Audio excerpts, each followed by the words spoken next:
ৰাহুল গান্ধীয়ে অসমত প্ৰৱেশ কৰাৰ পিছতে এতিয়া গৌৰৱ গগৈয়ে ডাঙৰ মন্তব্য কৰিছে ২৬ত যুঁজ এখন হ'ব বুলি এতিয়া গৌৰৱ গগৈয়ে মন্তব্য কৰিছে সংখ্যালঘু নিৰাপত্তাৰ বাবে কংগ্ৰেছ দলে ২৬ত যুঁজ দিব বুলি গৌৰৱ গগৈয়ে মন্তব্য কৰিছে সংখ্যালঘুৰ আবেগ আৰু স্বাভিমানৰ বাবে ২৬ত কংগ্ৰেছ দলে যুঁজ এখন দিব আৰু গৌৰৱ গগৈয়ে এতিয়া মন্তব্য কৰিছে যে ২৬ত এখন যুঁজ হ'ব ধৰ্মীয় সংখ্যালঘু নিৰাপত্তাৰ বাবে যুঁজ দিব কংগ্ৰেছে ৰাহুল গান্ধী অসমলৈ অহাৰ দিনাই গৌৰৱ গগৈৰ ডাঙৰ মন্তব্য সংখ্যালঘুৰ আবেগ আৰু স্বাভিমানৰ বাবে যুঁজ দিব কংগ্ৰেছ দলে অসমৰ জনতাক ৰাহুল গান্ধীয়ে ক'ব ভয় খাব নালাগে প্ৰতিজন খিলঞ্জীয়াই পাব লাগিব মাটিৰ অধিকাৰ সাধাৰণ জনতাৰ পৰা মাটি কাঢ়ি নি মন্ত্ৰী বিধায়কে সম্পত্তি গঢ়িছে বুলি গৌৰৱ গগৈয়ে মন্তব্য কৰিছে সংখ্যালঘুৰ নিৰাপত্তাৰ বাবে এইবাৰ যুঁজ এখন হ'ব বুলি গৌৰৱ গগৈয়ে মন্তব্য কৰিছে ধৰ্মীয় সংখ্যালঘু নিৰাপত্তাৰ বাবে এইবাৰ কংগ্ৰেছে ২৬ত যুঁজ দিব ৰাহুল গান্ধীয়ে অসমলৈ অহাৰ পিছতে গৌৰৱ গগৈয়ে ডাঙৰ মন্তব্য কৰিছে ২৬ত যুঁজ এখন হ'ব বুলি গৌৰৱ গগৈয়ে মন্তব্য কৰিছে সংখ্যালঘুৰ নিৰাপত্তাৰ বাবে সংখ্যালঘুৰ স্বাভিমানৰ বাবে কংগ্ৰেছ দলে ২৬ত যুঁজ দিব বুলি মন্তব্য কৰিছে প্ৰতিজন খিলঞ্জীয়াই মাটিৰ অধিকাৰ পাব লাগিব বুলি গৌৰৱ গগৈয়ে মন্তব্য কৰিছে অসমৰ জনতাক ৰাহুল গান্ধীয়ে ক'ব ভয় খাব নালাগে প্ৰতিজন খিলঞ্জীয়াই পাব লাগিব মাটিৰ অধিকাৰ এদিনীয়া ভ্ৰমণসূচীৰে আজি গুৱাহাটীত উপস্থিত হৈছে কংগ্ৰেছ দলৰ ৰাষ্ট্ৰীয় অধ্যক্ষ মল্লিকাৰ্জুন খাৰ্গে আৰু বিৰোধী দলপতি ৰাহুল গান্ধী আৰু মল্লিকাৰ্জুন খাৰ্গে গুৱাহাটীত উপস্থিত হোৱাৰ পিছতে এতিয়া গৌৰৱ গগৈয়ে ডাঙৰ মন্তব্য কৰিছে ২৬ত যুঁজ এখন হ'ব বুলি গৌৰৱ গগৈয়ে মন্তব্য কৰিছে ধৰ্মীয় সংখ্যালঘুৰ নিৰাপত্তাৰ বাবে কংগ্ৰেছ দলে ২৬ত এখন যুঁজ হ'ব বুলি মন্তব্য কৰিছে আৰু ৰাহুল গান্ধীয়ে গুৱাহাটীত উপস্থিত হোৱাৰ পিছতে গৌৰৱ গগৈয়ে ডাঙৰ মন্তব্য কৰিছে প্ৰতিজন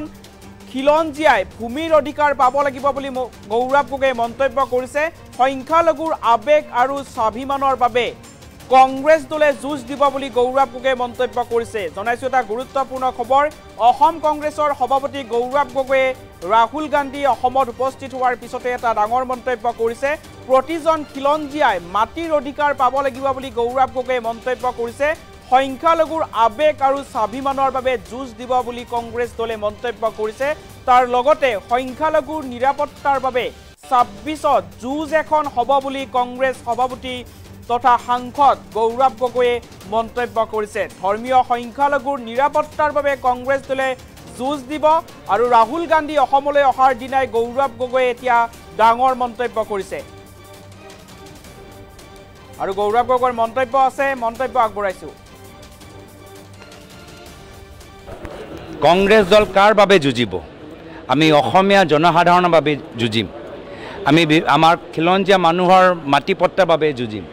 আমাৰ বিভিন্ন জনজাতিৰ ভাষা আৰু সংস্কৃতিৰ বাবে যুঁজিম আমাৰ ধৰ্মীয় সংখ্যালঘুৰ মানুহৰ নিৰাপত্তাৰ বাবে যুঁজিম আমি ভাষিক সংখ্যালঘুৰ মানুহৰ স্বাভিমানৰ আবেগৰ বাবে যুঁজিম আজি প্ৰত্যেক আমাৰ অসমীয়া নাগৰিক যিসকলৰ ওপৰত বৰ্তমান চৰকাৰে অন্যায় আৰু অত্যাচাৰ চলাই আছে তেখেতৰ মুকলি কণ্ঠৰ বাবে স্বাধীনতাৰ বাবে কংগ্ৰেছ দল যুঁজিব আৰু মই ভাবোঁ যে আজি তাৰিখত মল্লিকাৰ্জুন খাৰ্গে ডাঙৰীয়া ৰাহুল গান্ধী ডাঙৰীয়া এই দুয়োগৰাকী মহান নেতা আহি অসমৰ জনসাধাৰণক ক'ব ডৰ মত ভয় খাব নালাগে কংগ্ৰেছ দল জনসাধাৰণৰ লগত আছে আৰু সেইকাৰণে এইটো মুখ্যমন্ত্ৰী হিমন্ত বিশ্ব শৰ্মা ডাঙৰীয়া আজি ভয় কৰিছে আজি তেওঁলোকে মাটি সম্পৰ্কত বিভিন্ন ধৰণৰ মন্তব্য দিছে কিন্তু আজিৰ তাৰিখত আটাইতকৈ বেছি মাটিৰ সম্পত্তি কাৰ আটাইতকৈ বেছি মাটিৰ সম্পত্তি হৈছে মুখ্যমন্ত্ৰীৰ আটাইতকৈ বেছি মাটিৰ সম্পত্তি তেওঁলোকৰ মন্ত্ৰীসভাৰ বিভিন্ন মন্ত্ৰীসকলৰ হৈছে তেওঁলোকে একো মাটি এৰি দিয়া নাই এটা জিলা তেওঁলোকে এৰি দিয়া নাই তেওঁলোকে এলিফেণ্ট কৰিডৰ ওপৰত নিজৰ ৰিজৰ্ট বনাইছে বাগান খুলিছে হোটেল বনাইছে তাত একো নাই মন্ত্ৰীৰ পৰিয়ালে বিভিন্ন ঠাইত আজি কৃষিভূমি তাত ইণ্ডাষ্ট্ৰী বহাইছে সব আইন উলংঘন কৰি আজি প্ৰায় 17,000 আমাৰ একৰ প্ৰায় 50,000 বিঘা মাটি আজি তেওঁলোকে অসমীয়াৰ খিলঞ্জীয়া মানুহৰ মাটি জনজাতিৰ মাটি ধৰ্মীয় সংখ্যালঘুৰ মাটিখিনি বাহিৰত দি দিবলৈ আহিছে তো এই যে মাটি নিৰাপত্তা আজি সাধাৰণ জনতাৰ ওচৰত নাই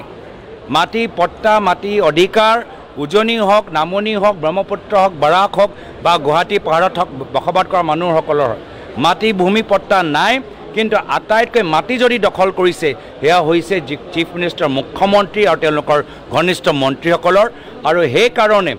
এই মাটি সুৰক্ষাৰ বাবে জনজাতি স্বাভিমানৰ বাবে ভাষিক আৰু ধৰ্মীয় সংখ্যালঘুৰ মানুহৰ নিৰাপত্তাৰ বাবে কংগ্ৰেছ দল এবাৰ ৰণত নামিব যুঁজ এখন হ'ব কংগ্ৰেছ দল কাৰ বাবে যুঁজিব আমি অসমীয়া জনসাধাৰণৰ বাবে যুঁজিম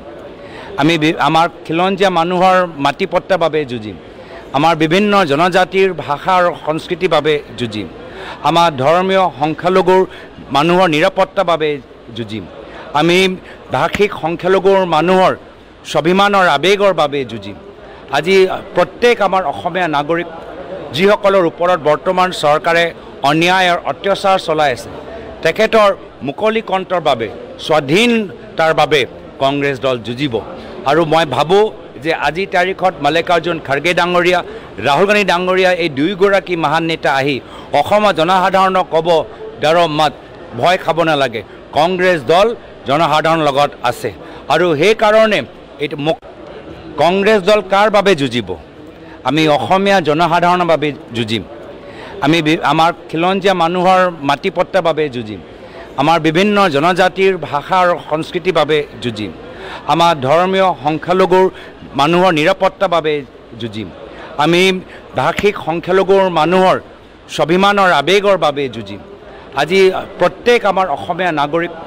যিসকলৰ ওপৰত বৰ্তমান চৰকাৰে অন্যায় আৰু অত্যাচাৰ চলাই আছে তেখেতৰ মুকলি কণ্ঠৰ বাবে স্বাধীনতাৰ বাবে কংগ্ৰেছ দল যুঁজিব আৰু মই ভাবোঁ যে আজি তাৰিখত মাল্লিকাৰ্জুন খাৰ্গে ডাঙৰীয়া ৰাহুল গান্ধী ডাঙৰীয়া এই দুয়োগৰাকী মহান নেতা আহি অসমৰ জনসাধাৰণক ক'ব ডৰ মত ভয় খাব নালাগে কংগ্ৰেছ দল জনসাধাৰণৰ লগত আছে আৰু সেইকাৰণে এইটো মুখ্যমন্ত্ৰী হিমন্ত বিশ্ব শৰ্মা ডাঙৰীয়া আজি ভয় কৰিছে আজি তেওঁলোকে মাটি সম্পৰ্কত বিভিন্ন ধৰণৰ মন্তব্য দিছে কিন্তু আজিৰ তাৰিখত আটাইতকৈ বেছি মাটিৰ সম্পত্তি কাৰ আটাইতকৈ বেছি মাটিৰ সম্পত্তি হৈছে মুখ্যমন্ত্ৰীৰ আটাইতকৈ বেছি মাটিৰ সম্পত্তি তেওঁলোকৰ মন্ত্ৰীসভাৰ বিভিন্ন মন্ত্ৰীসকলৰ হৈছে তেওঁলোকে একো মাটি এৰি দিয়া নাই এটা জিলা তেওঁলোকে এৰি দিয়া নাই তেওঁলোকে এলিফেণ্ট কৰিডৰ ওপৰত নিজৰ ৰিজৰ্ট বনাইছে বাগান খুলিছে হোটেল বনাইছে তাত একো নাই মন্ত্ৰীৰ পৰিয়ালে বিভিন্ন ঠাইত আজি কৃষিভূমি তাত ইণ্ডাষ্ট্ৰী বহাইছে সব আইন উলংঘ কৰি আজি প্ৰায় 17,000 আমাৰ একৰ প্ৰায় 50,000 বিঘা মাটি আজি তেওঁলোকে অসমীয়াৰ খিলঞ্জীয়া মানুহৰ মাটি জনজাতিৰ মাটি ধৰ্মীয় সংখ্যালঘুৰ মাটিখিনি বাহিৰত দি দিবলৈ আহিছে তো এই যে মাটি নিৰাপত্তা আজি সাধাৰণ জনতাৰ ওচৰত নাই মাটি পট্টা মাটি অধিকাৰ উজনি হওক নামনি হওক ব্ৰহ্মপুত্ৰ হওক বৰাক হওক বা গুৱাহাটী পাহাৰত হওক বসবাস কৰা মানুহসকলৰ মাটি ভূমি পট্টা নাই কিন্তু আটাইতকৈ মাটি যদি দখল কৰিছে সেয়া হৈছে চিফ মিনিষ্টাৰ মুখ্যমন্ত্ৰী আৰু তেওঁলোকৰ ঘনিষ্ঠ মন্ত্ৰীসকলৰ আৰু সেইকাৰণে এই মাটি সুৰক্ষাৰ বাবে জনজাতি স্বাভিমানৰ বাবে ভাষিক আৰু ধৰ্মীয় সংখ্যালঘুৰ মানুহৰ নিৰাপত্তাৰ বাবে কংগ্ৰেছ দল এবাৰ ৰণত নামিব যুঁজ এখন হ'ব কংগ্ৰেছ দল কাৰ বাবে যুঁজিব আমি অসমীয়া জনসাধাৰণৰ বাবে যুঁজিম আমি আমাৰ খিলঞ্জীয়া মানুহৰ মাটি পট্টাৰ বাবে যুঁজিম আমাৰ বিভিন্ন জনজাতিৰ ভাষা আৰু সংস্কৃতিৰ বাবে যুঁজিম আমাৰ ধৰ্মীয় সংখ্যালঘুৰ মানুহৰ নিৰাপত্তাৰ বাবে যুঁজিম আমি ভাষিক সংখ্যালঘুৰ মানুহৰ স্বাভিমানৰ আৱেগৰ বাবে যুঁজিম আজি প্ৰত্যেক আমাৰ অসমীয়া নাগৰিক যিসকলৰ ওপৰত বৰ্তমান চৰকাৰে অন্যায় আৰু অত্যাচাৰ চলাই আছে